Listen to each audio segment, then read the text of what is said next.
দেখুন, আমাদের যতদূর সম্ভব আমরা চেষ্টা করেছি যাতে আপনার ভাই ঠিক হয়ে যায়, কিন্তু অপারেশন করতে হবে আর তার জন্য 70 লাখ টাকা লাগবে।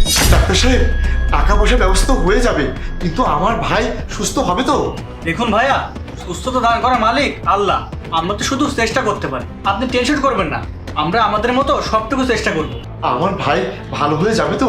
দেখুন ভাইয়া, আমরা তো আপনার ভাইকে প্রাণে বাঁচিয়ে নিতে পেরেছি, কিন্তু ওর দুটো পা আমরা বাঁচাতে পারিনি। ডক্টর সাহেব, আমি তো আমার সব সম্পত্তি বিক্রি করে দিয়ে আমার ভাইয়ের অপারেশন করালাম, তারপরেও আমার ভাই ঠিক হলো না। দেখুন ভাইয়া, আমি আপনাকে এর আগেও বলেছিলাম এসবের মালিক আল্লাহ, এতে আমাদের কিছু করার নেই। ঠিক আছে।